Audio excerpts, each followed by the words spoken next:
कोई भी व्यक्ति जो अच्छा कार्य करता है उसका कभी बुरा अंत नहीं होता, चाहे इस काल में हो या आने वाले काल में। प्रकृति के विपरीत कार्य करके मनुष्य तनाव से ग्रसित हो जाता है। यही तनाव मनुष्य के विनाश का कारण बनता है। इसीलिए तनाव से मुक्त रहने के लिए धर्म और कर्म का मार्ग अपनाना चाहिए। क्यों व्यर्थ चिंता करते हो? किससे व्यर्थ डरते हो? कौन तुम्हें मार सकता है? आत्मा न पैदा होती है न मरती है। न तो ये शरीर तुम्हारा है और न ही तुम इस शरीर के हो। ये शरीर 5 तत्वों से बना है: अग्नि, जल, वायु, पृथ्वी और आकाश। और एक दिन ये शरीर इन्हीं 5 तत्वों में विलीन हो जाएगा। किंतु आत्मा स्थिर है। आत्मा को न कोई शस्त्र काट सकता है, न ही उसे अग्नि जला सकती है। उसे जल नहीं गला सकता, न ही उसे वायु सुखा सकती है। तुम्हारा क्या गया जो तुम रोते हो? तुम क्या लाए थे जो तुमने खो दिया? तुमने क्या पैदा किया जो नष्ट हो गया? तुम न कुछ लेकर आए थे न कुछ लेकर जाओगे। जो कुछ लिया यहीं से लिया, जो कुछ दिया यहीं पर दिया। जो कुछ मिला भगवान से मिला, जो कुछ दिया भगवान को ही दिया। इस बात पर विश्वास रखो कि जो हुआ अच्छा हुआ, जो हो रहा है अच्छा ही हो रहा है, और जो होगा वह भी अच्छा ही होगा। जो बीत गया उसका पछतावा मत करो और भविष्य की चिंता मत करो। वर्तमान चल रहा है। जिसे तुम मृत्यु समझते हो वही तो जीवन है। तुम एक ही क्षण में करोड़ों के स्वामी बन जाते हो और दूसरे ही क्षण में तुम दरिद्र हो जाते हो। तेरा मेरा, छोटा बड़ा, अपना पराया, सब त्याग दो। फिर सब तुम्हारा है और तुम सबके हो।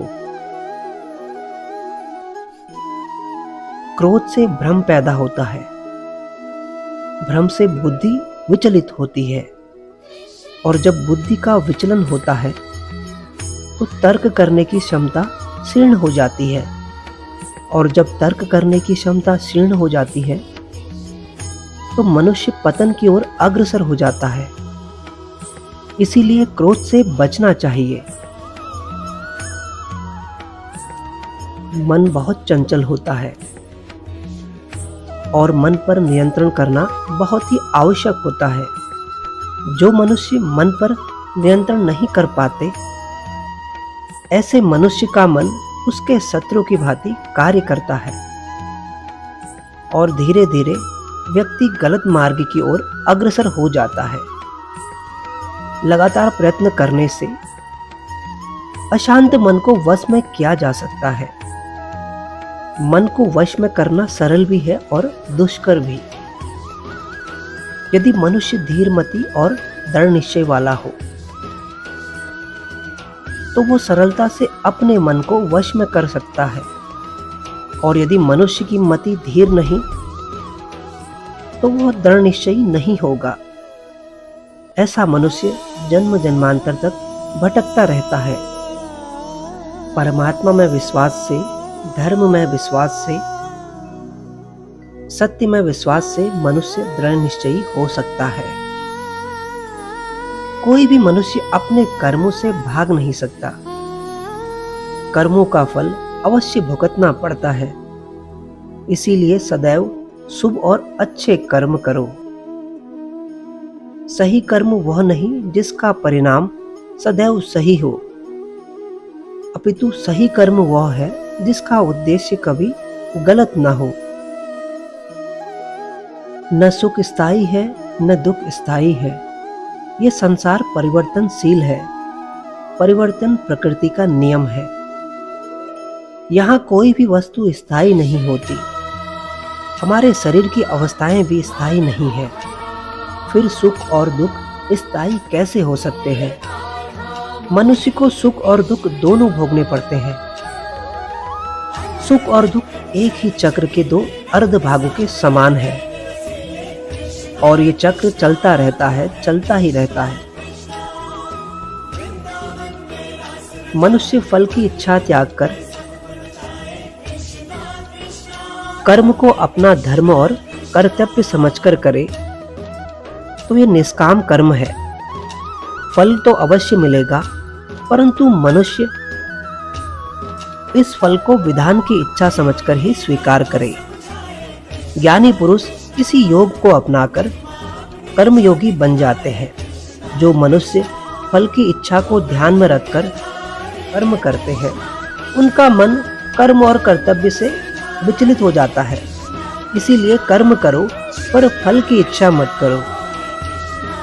न किसी के मरने का शोक करो, न किसी के साथ नाता टूटने का दुख मनाओ। जिसे तू समझता है कि तेरी मृत्यु के बाद शोक करेंगे, सारा जीवन रोते रहेंगे, वह भी असत्य है। थोड़े ही दिनों बाद उन रोने वालों को तू हंसता खेलता देखेगा।